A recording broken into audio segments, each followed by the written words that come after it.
Hello everyone, आज सुबह 4 बजे मैं काफ़ी ज़्यादा एक्साइटेड होता हूँ क्योंकि आज मैं और मेरे दोस्त सभी लोग दीघा जा रहे हैं।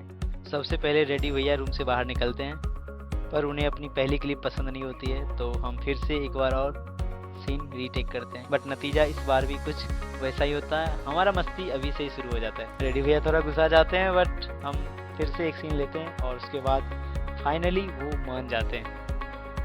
फिर मैं पहुंच जाता हूं बैट गेम में, जहां पे मैं अपने सस्ते शाहरुख खान को पिकअप करता हूं। इन्होंने हमारे ट्रिप को काफ़ी स्पेशल बनाया और काफ़ी जगह पे मैनेज किया। फिर हम एक एक करके अपने हॉस्टल से बाहर निकलते हैं और वहां पे हमारे एक बंदे नहीं आए होते हैं, जिसका हम वेट करते हैं बाहर में थोड़ी देर रुकने के बाद हम सभी वहां से निकलते हैं और अपने कॉलेज के सेकेंड गेट से पहली बार इतनी सुबह को कहीं बाहर निकलते हैं। फिर हमारा 7 लोगों का ग्रुप 2 सब ग्रुप में डिवाइड हो जाता है और हम लोग पैदल चलते हैं कुछ दूर। थोड़ी देर चलने के बाद हमें एक ऑटो रिक्शा वाले भैया मिलते हैं और हम 7 लोग एक ऑटो में बैठ जाते हैं, जो कि अपने आप में एक अजीब सा एक्सपीरियंस था। इतना कंजेस्टेड होकर कभी हमने सफ़र किया नहीं था। ऐसे ही मस्ती में झूमते झूमते हम सभी लोग पहुंच जाते हैं हावड़ा स्टेशन। थोड़ा देर पैदल चलने के बाद हम लोग पहुंच जाते हैं टिकट काउंटर पे, जहाँ पे जाके हम 4 जनरल की टिकट बुक कराते। टिकट कटाने के बाद हम थोड़ी देर स्टेशन पे घूमते हैं और वहाँ जाकर जब हम भीड़ को देखते हैं तो हम समझ जाते हैं कि बाहर ही स्टे करना थोड़ा अच्छा ऑप्शन है। फिर हम लोग बाहर आ जाते हैं और बाहर में एक चाय की टपली होती है, वहाँ पे जाके चाय पीते हैं और चाय ख़त्म करने के बाद हम लोग स्टेशन के छत पे चले जाते हैं, जहाँ से मैं पहली बार हावड़ा ब्रिज का इस प्रकार का सीन लाइव देख पा रहा था। फिर हम लोग वहाँ पे थोड़ा देर रुकते हैं और वहाँ पे कुछ फ़ोटोज़ वीडियोज़ वगैरह बनाने लगते हैं और फिर वहाँ से हम लोग निकलते हैं और जिस प्लेटफॉर्म पर हमारी ट्रेन आने वाली होती है वहाँ पे जाके वेट करते हैं अपने ट्रेन का। कुछ समय बाद हमें पता चलता है कि जनरल का जो डब्बा है वो कुछ दूर आगे आने वाली है, तो हम लोग निकल पड़ते हैं कुछ दूर आगे और वहाँ जाकर जो देखते हैं तो हमारा होश सही में फाख्ता हो जाता है, इतना भीड़ देखकर। हालांकि हम लोग में से कभी ना किसी ने जनरल की सवारी की थी, बट एक बंदा था जिसने आज पहली बार जनरल की सवारी करनी थी। हम सब परेशान थे इतनी भीड़ को देख के, बट हम सबसे भी ज़्यादा अगर कोई परेशान था तो वो था सात्विक, क्योंकि उसने आज तक जनरल में कभी सफ़र नहीं करी थी। हम सभी वहीं रुककर ट्रेन की इंतजार करने लगे और जैसे जैसे ट्रेन नज़दीक आ रही थी वैसे वैसे भीड़ और बढ़ ही रहा और हमारे सात्विक भैया उतनी ही ज़्यादा परेशान हो रहे थे। हालांकि वो कोशिश कर रहे थे कि कितना कम से कम उनका फेस रिएक्शन दिखे। फाइनली हम डिसाइड करते हैं कि फाइन जितना भी लग जाए लेकिन हम लोग जाएंगे एक साथ रिजर्व वाले डब्बे में ही। तो उसके बाद हम लोग आ जाते हैं अपने 2S वाले, जहाँ पे कन्फर्म सीट थी उस डब्बी में, और वहाँ जाके लकीली हमें 4 सीट खाली मिलते हैं, जहाँ पे हमारे 4 बंदे बैठ जाते हैं। थोड़ी देर अभिनव भैया बाहर घूमते हैं और उसके बाद हमारी जर्नी स्टार्ट हो जाती है।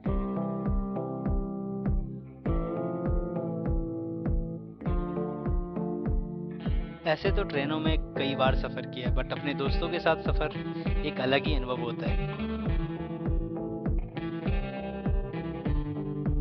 3.5 घंटे का सफ़र अपने दोस्तों के साथ कैसे कटता है पता भी नहीं चलता। पूरी मस्ती के साथ हम लोग वहाँ पे फाइनली दीघा पहुँच जाते हैं।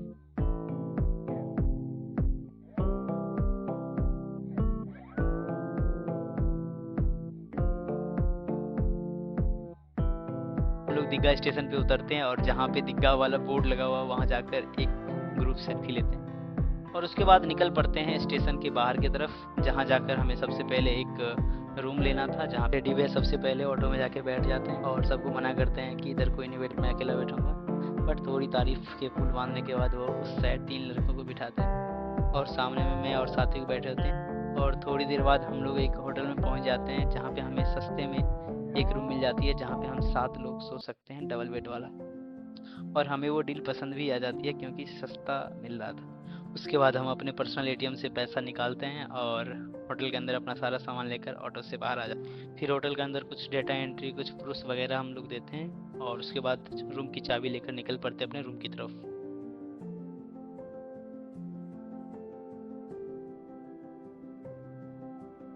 रूम थोड़ा सस्ता में मिल जाता है, जिसके कारण हम लोग थोड़ा सा मस्ती करते हैं, थोड़ा डांस वगैरह करते हैं।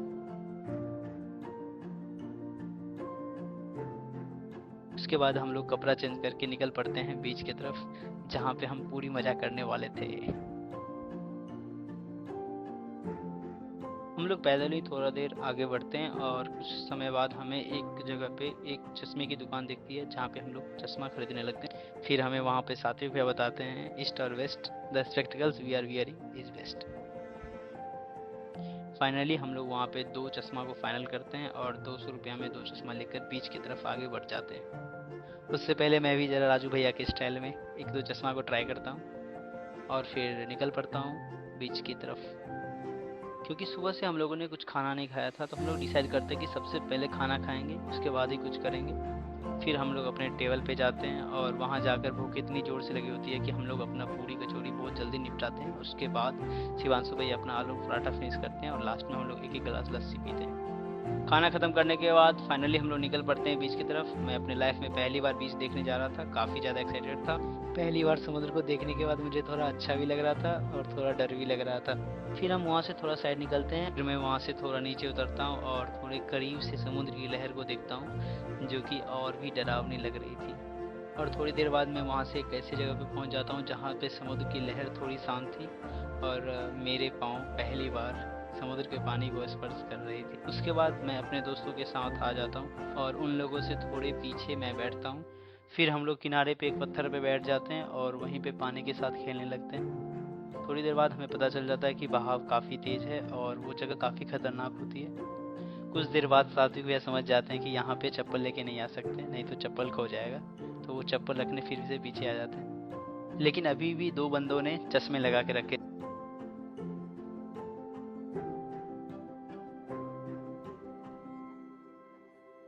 3-4 घंटे बाद समुद्र का लेवल थोड़ा कम हो जाता है और बीच दिखने लगती है और वहाँ पे आइसक्रीम वाले भैया आते हैं और हम सभी को आइसक्रीम खिलाते हैं। इस पूरे दौरान हम सभी के बॉडी में कहीं ना कहीं कट्स लग चुके थे और फिर हम लोग नहाना छोड़कर बाहर आ जाते हैं और अपना शरीर सुखाते हैं वहीं पे बैठ के।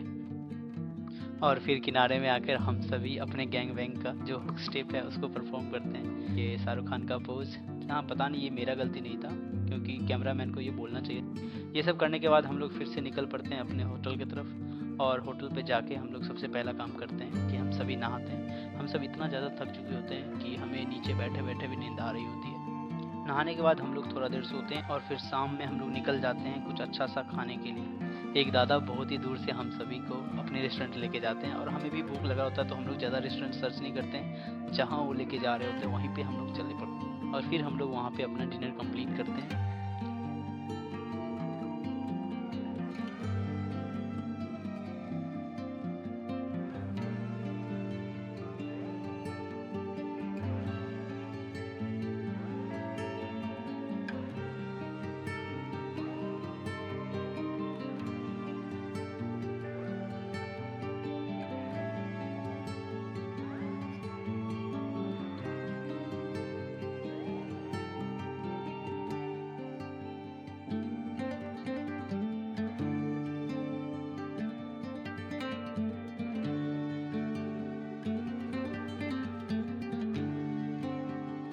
और वहाँ से निकल जाते हैं समुद्र के किनारे जहाँ पे ठंडी ठंडी हवाएं आ रही थी और एकदम मज़ा आ रहा था।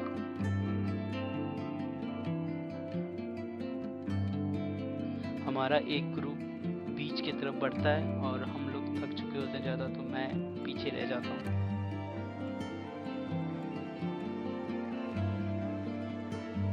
फिर वहाँ से निकलकर हम लोग एक स्टॉल पे आते हैं जहाँ पे एक नकली गन होती है और उससे बैलून को फोड़ा जाता है। रेडी भैया काफ़ी अच्छा निशाना लगाते हैं यहाँ पे और बैलून को फोड़ देते हैं। और फिर हम पहुँच जाते हैं एक चश्मा की दुकान पे जहाँ पे सात्विक भैया समझाते हैं देवदीप भैया को कि देखो जो खरीदने आए हो पहले वो खरीद लो, उसके बाद कुछ करते हैं। और बिना चश्मा लिए हम वहाँ से पहुँच जाते हैं अपने रूम पे। और अगली सुबह हम फिर पहुँच जाते हैं बीच पे और वहाँ के देखते हैं कि आज जो लहर है वो पिछले दिन के मुकाबले काफ़ी ज़्यादा तगड़ी है। और वैसे भी हम लोग पिछले दिन काफ़ी ज़्यादा थक गए थे, तो हम लोग में से बहुत सारे लोग डिसाइड करते हैं कि आज नहाएंगे नहीं, बस बैठेंगे कुछ देर और उसके बाद कुछ फ़ोटो वोटो खींचेंगे और फिर निकल जाएंगे। कुछ समय बाद सभी लोग अपने अपने घर फ़ोन करते हैं और सभी अपने अपने घर पे बताते हैं कि आज यहाँ पे आया हूँ घूमने के लिए और काफ़ी मज़ा आ रहा है। मैं भी वहाँ पे बैठा बैठा ठंडी ठंडी हवाएं खा रहा था।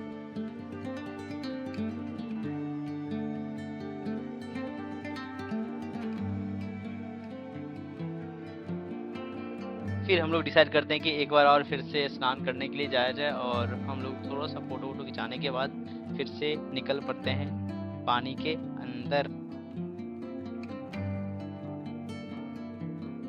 पर उससे पहले हम लोग वहीं पे खड़े खड़े बिना गाने के थोड़ा सा डांस वगैरह कर लेते हैं।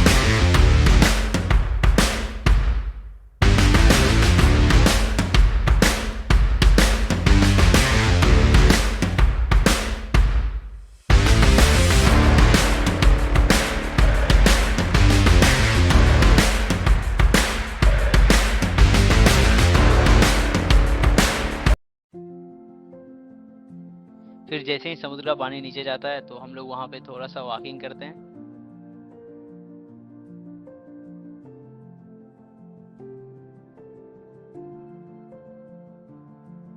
और फिर थोड़ी देर हमारे साथी भैया हैं वो भी थोड़ा सा ब्लॉग बनाते हैं, जहाँ पे वो हमसे कुछ सवाल पूछते हैं, और पांडे भैया बहुत ही उदास होते हैं तो उन्हें भी थोड़ा सा खुश करने की कोशिश करते हैं।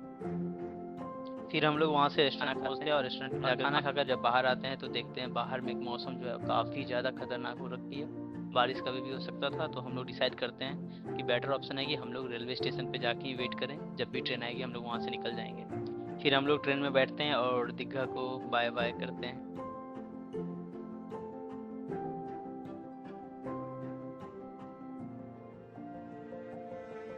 फिर हम सभी एक स्टेशन पे उतर जाते हैं जहाँ से हमें एक लोकल ट्रेन मिलने वाली थी और हम उसका इंतजार करते हैं। पहले थोड़ा भेलपूरी खाते हैं और बाद में एक मस्त गर्मा गर्म लेबू चाय।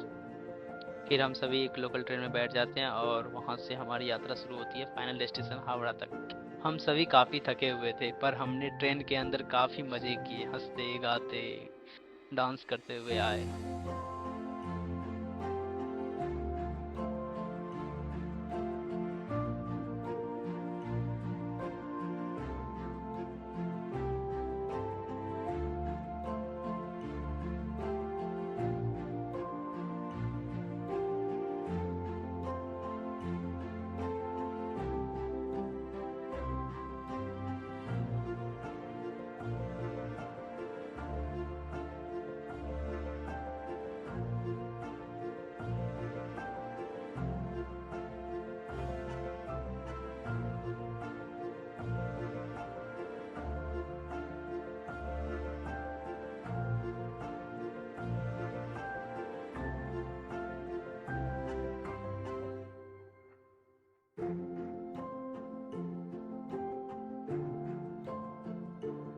इस पूरे सफर में हमने काफी इंजॉय किया, काफी मेमोरीज कलेक्ट करी।